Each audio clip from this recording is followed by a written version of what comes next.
사사기 14장 5절에서 20절 말씀입니다.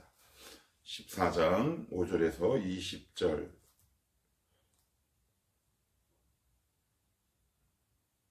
14장 5절에서 14절입니다. 14절. 5절에서 14절. 삼손이 그의 부모와 함께 딥나에 내려가 딥나의 포도원에 이른즉 젊은 사자가 그를 보고 소리 지르는지라. 여호와의 영이 삼손에게 강하게 임하니 그가 손에 아무것도 없이 그 사자를 염소 새끼를 찌는 것 같이 찢었으나 그는 자기가 행한 일을 부모에게 알리지 아니하였더라. 그가 내려가서 그 여자와 말하니 그 여자가 삼손의 눈에 들었더라. 얼마 후에 삼손이 그 여자를 맞이하려고 다시 가다가 돌이켜 그 사자의 죽음을 본즉 사자의 몸에 벌떼와 꿀이 있는지라.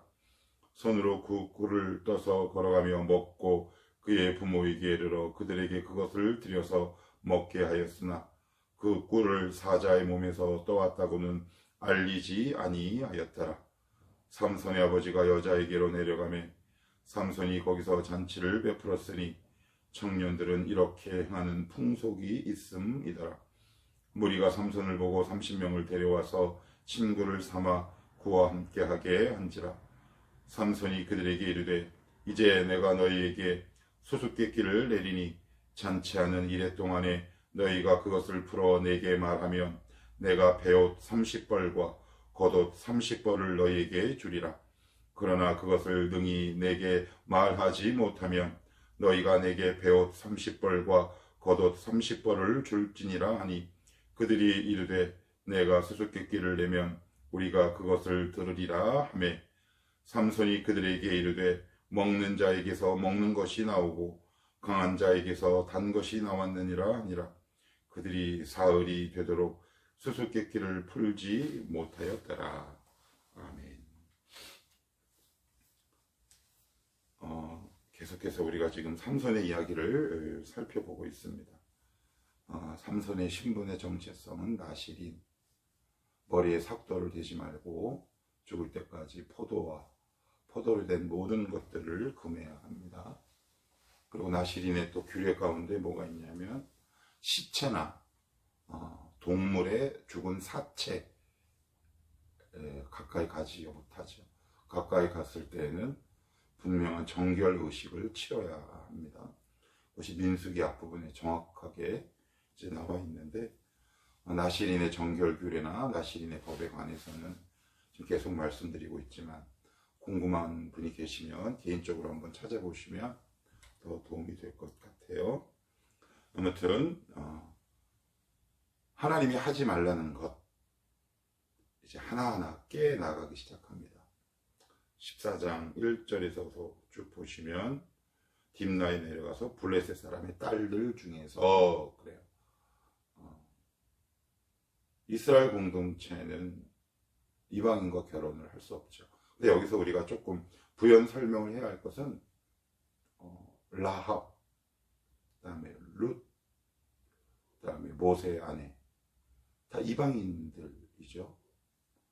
이방인들 자체를 금하는 것은 아니고 그들이 섬기고 있는 신 때문에 문제가 되는 거죠.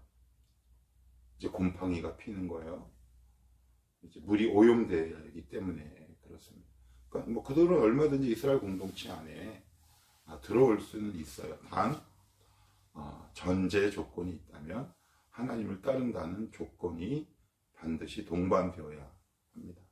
그래서 이방인 자체를 금기시하거나 그런 일은 없어요. 이미 이 당시에도 이방인들과 더불어 살아가는 입장이었기 때문에. 그런데 삼손은 그런 의미가 아니라 자기 눈에 보기 좋은 대로 이방인을 보고 그를 자기의 여자로, 아내로 이제 맞아들이려고 하는 그 태도가 문제가 되는 겁니다. 이제 거기에서 끝나지 않고 5절에 보시면 삼손이 그의 부모와 함께 딥나에 내려가서 딥나의 포도원에 이른즉, 포도원. 왜 포도원으로 갔을까요? 성경은 왜 딥나라고 하지 않고 딥나의 포도원이라는 단어를 사용하고 있을까? 아마 모르긴 몰라도 하나님이 분명히 포도로 된 모든 것들을 금했단 말이에요. 여러분이 만약에 삼손의 입장이라면 포도원으로 내려갔다라는 의미는 이미 마음속에 포도주 혹은 포도씨 거기에 마음이 있는 것 아니겠습니까? 나는 거기 가서 안 먹을 거야. 그런 일은 없어요. 인간은. 그 자리를 아예 떠나야지 그 자리에 가서 나 포도원 안 먹을 거야. 아니 포도씨 안 먹을 거야. 포도주 안 먹을 거야. 포도로 된 일체 것들을 먹지 않을 거야. 이렇게 결단하는 것은 인간의 입장과 인간의 성정에서 보면 불가능한 일에 가깝습니다. 그런데 삼손은 딥나의 포도원에 갔다라고 성경은 정확하게 지적하고 있어요. 딥나가 아니라 딥나의 포도원이라고 적고 있어요. 왜 이렇게 구체적인 지명과 더불어 포도원이라는 단어를 성경에 적고 있겠냐는 거예요.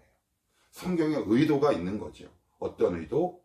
삼손은 포도주든 포도로 된 음식이든 그것을 먹으려고 거기에 간 의도를 딥나의 포도원이라는 단어를 통해서 우리에게 알려주고 있는 거지요. 그죠?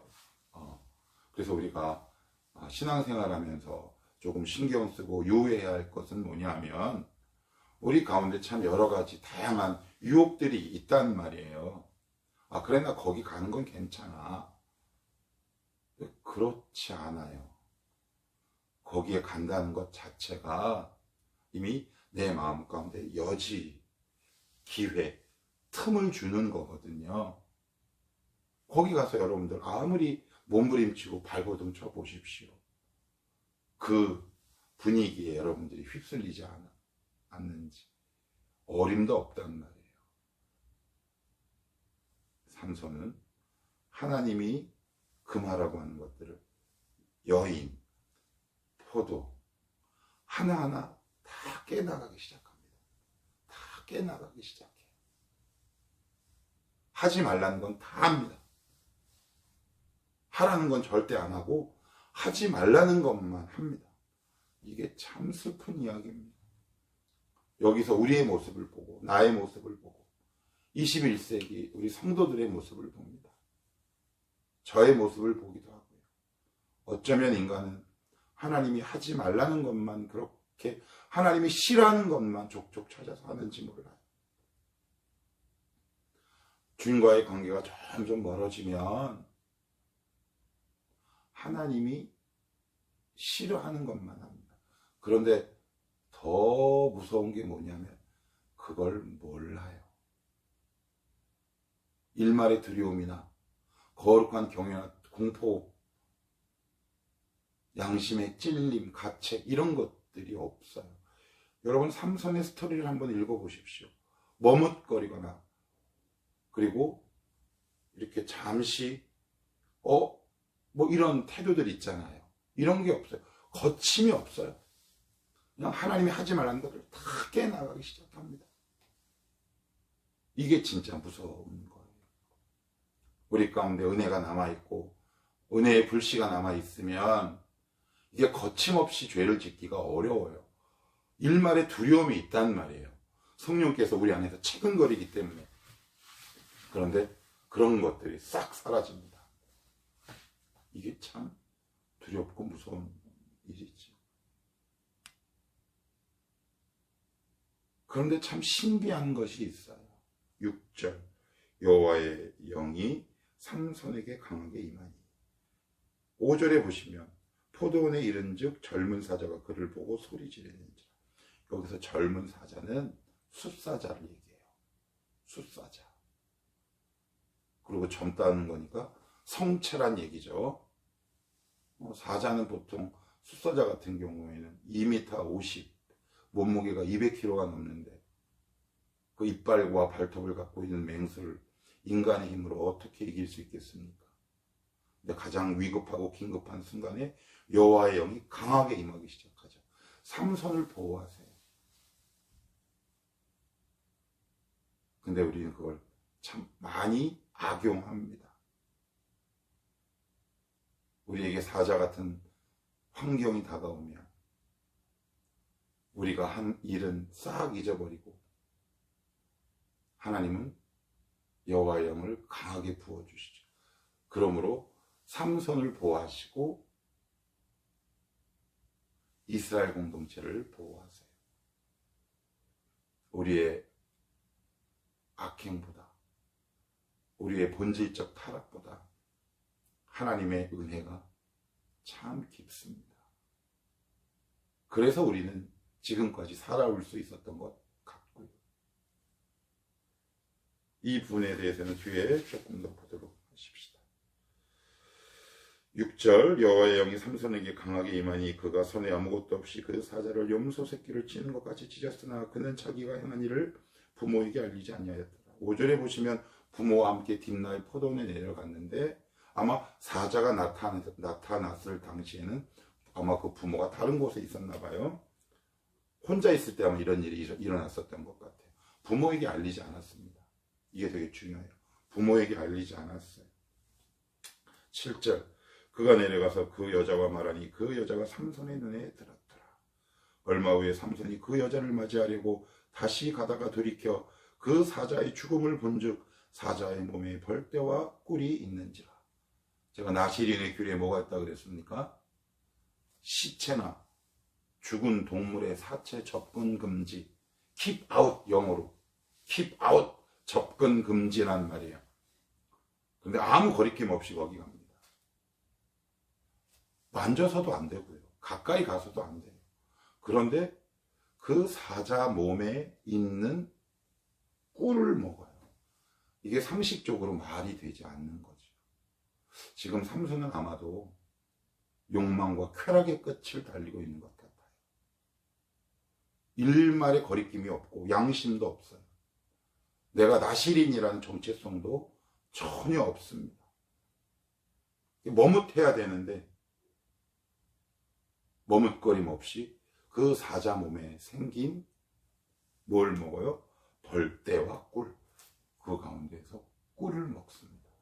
그런데 한번 생각해 보십시다. 여러분, 벌떼와 꿀이 있어요.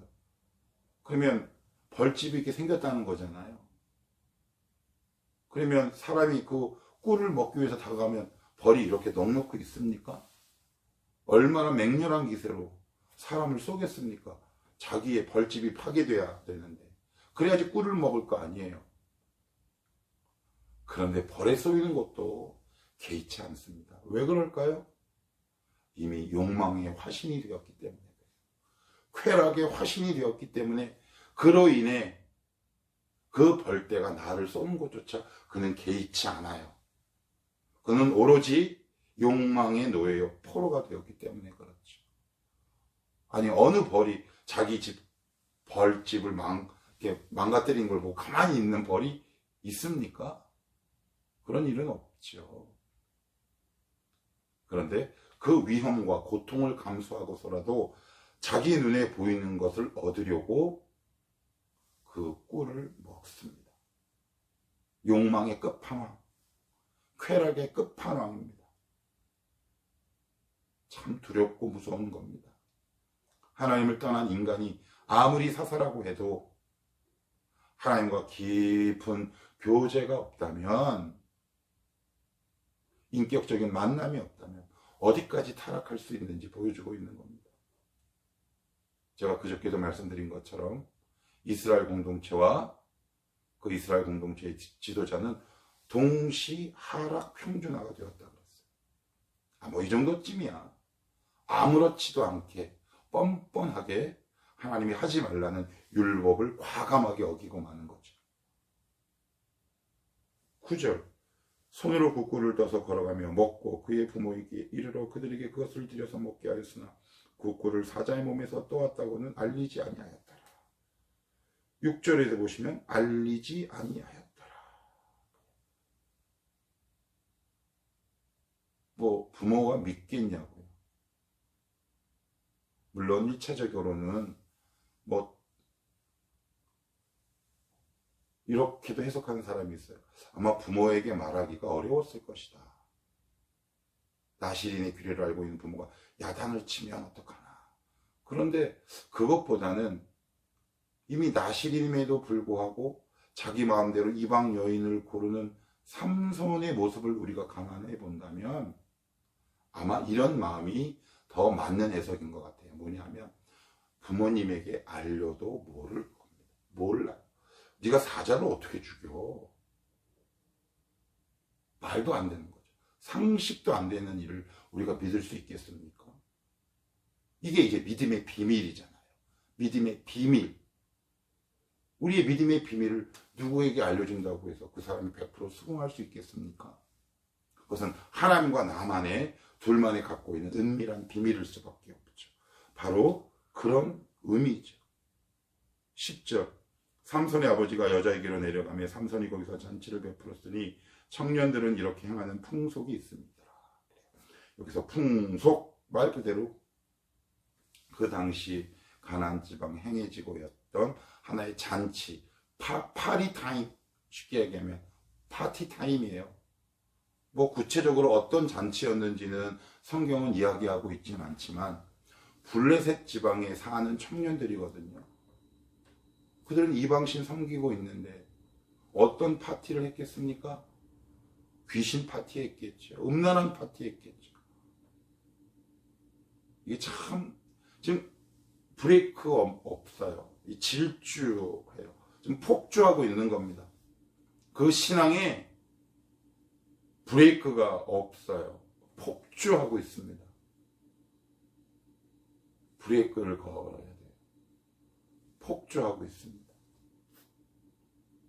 그리고 나서는 이렇게 얘기합니다.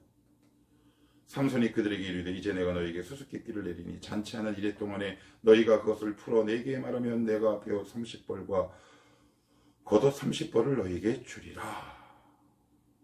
14절 맨 끝에 사흘이 되도록 수수께끼를 풀지 못하였더라. 이거 어떻게 풉니까? 이걸 누가 풀 수 있겠냐고요. 삼손 본인밖에 풀 수 없어요. 삼손만의 비밀이라는 거예요. 삼손이 이야기하지 않으면 그 누구도 풀 수 없어요. 죽은 사자가 뭐 살아 돌아와서 그럴 일도 없고 말을 할 일도 없죠. 그 누구도 알 수 없는 비밀이 있다. 그래서 6절에 알리지 아니하였고 9절에 알리지 아니하였고 그리고 14절에 그 누구도 그 수수께끼를 풀지 못했다 라는 말이 다 같은 맥락인데 이게 무슨 얘기냐 이런 뜻이에요. 우리가 신앙생활을 하면 하나님과 나만이 아는 비밀이 있어요. 기도의 응답이 있고요. 그때 이렇게 해서 나에게 역사하셨지. 그때 나에게 이렇게 공급하셨지. 근데 그걸로 끝난 거예요. 여러분 안에 있는 하나님과 믿음의 비밀을 다른 사람이 알 방법이 없어요. 그런데 지금 우리는 그것을 알 수 있도록 해줘야 하는 거죠. 전도하라는 얘기를 하고 있는 게 아닙니다. 물론 그것도 한 방법이긴 하지만 그게 뭐냐? 신약으로 훌쩍 넘어오면 요한복음에 이런 말씀이 등장을 해요. 말씀이 육신이 되니. 거기서 나오는 말씀은 눈에 보이지 않는 말씀이에요. 사람이 볼 수 없는 말씀이란 말이에요. 육신은요, 사람이 볼 수 있는 거죠. 이게 무슨 이야기입니까? 하나님과 나 사이에 있었던 은밀한 비밀은 그것이 반드시 있어야 하지만 그것으로 끝나면 안 되고 그것이 사람이 보일 수 있도록 내 신앙이 생활화 되어야 하고 그것이 성육신 되어야 하는 거죠. 더 쉽게 예를 한번 들어볼게요. 주인과의 교제가 계속 깊어지면 우리 인간이 참 이게 얼마나 악하냐면 그래요. 누군가를 정죄하는 도구로 사용을 합니다. 아유, 너는 아니면 엄마는 아빠는 그 날카로운 시선으로 봐요. 왜? 내 안에 하나님과의 교제에 비밀이 있거든요. 누군가를 날카로운 눈빛으로 보고 정죄를 한다거나. 근데 그건 성육신의 모습이 아닌 거죠. 그건 비밀로 끝나는 거예요. 하나님이 우리에게 믿음의 비밀을 선물로 주신 이유가 뭘까요? 공유하는 거죠. 그것이 삶으로 드러나고 나타나는 거죠. 인카네이션. 너 내가 너에게 왜 믿음의 비밀을 보여준 줄 아니? 너만 갖고 은밀하게 즐기고 느끼라고 준 게 아니라 네가 발을 내딛고 살아가는 가정, 일터, 학교에서 내가 너에 준 비밀을 삶으로 드러내며 살아가라. 그래서 내가 너에게 믿음의 비밀을 준 것이다. 그런데 많은 경우 믿음의 비밀을 간직하고 끝냅니다. 그것으로 자기의 신앙을 평가하죠. 아유, 믿음의 비밀을 없는 것들. 아유, 저 때는 이렇게 해야 하는데. 그래서 뭐 어쩌라고요. 만약에 우리 주님이 이 땅에 내려오지 않으셨다면, 우리가 눈으로 보고 확인할 수 있도록 이 땅에 내려오지 않으셨다면 우리의 구원은 애초에 일어나지도 않습니다. 하나님이 우리에게 믿음의 비밀의 은혜를 허락하신 이유, 누군가에게 거룩하고 선한 영향을 끼치고 너는 내 앞에서 나의 신실한 믿음의 도구와 통로로 살아가라. 그 말씀이요, 그 의미 아니겠습니까? 그런데 오로지 주구장창 주인과의 교제라고 얘기를 하는데 주위 사람들을 향한 날카로운 시선과 여유 없는 마음과 누군가를 정죄하는 마음이 우리 가운데 남아있다면 나와 하나님 사이에 알고 있는 믿음의 비밀이 과연 어떤 거룩함이 묻어나올 수 있겠습니까? 삼손은 그 자리에 머물렀어요. 바로 그 말씀을 하고 있는 겁니다. 그 누구도 풀 수 없는 믿음의 비밀이 저와 여러분에게 있습니다. 그건 너무나 귀한 하나님의 선물입니다. 저도 얼마나 많이 있는지 모릅니다. 우리는 그래서 이렇게 얘기를 하죠. 하나님, 은혜를 주시옵소서. 은혜를 주시옵소서. 은혜를 주시옵소서. 그러면 주님이 오늘 본문을 빌려서 이야기하면 이렇게 우리에게 질문하실지 모릅니다. 내가 너에게 은혜 주면 뭐 어쩔 건데? 여러분 어쩔 건데요? 응답해 주시면 어떻게 하실 건데요? 그냥 나 응답 받았어. 그 비밀만 간직하고 살다가 죽을 거 아니잖아요. 우리의 신앙을 한번 돌아봤으면 좋겠습니다. 하나님, 나에게 주신 믿음의 비밀 허락해 주시니 감사합니다. 이제 여기서 머물지 않게 하시고 이 믿음의 비밀을 드러내는 진짜 믿음의 실력이 내 안에 있게 하옵소서. 오늘 찬양한 것처럼 어린 양들아 두려워 말아라. 주님 너와 함께 하신다.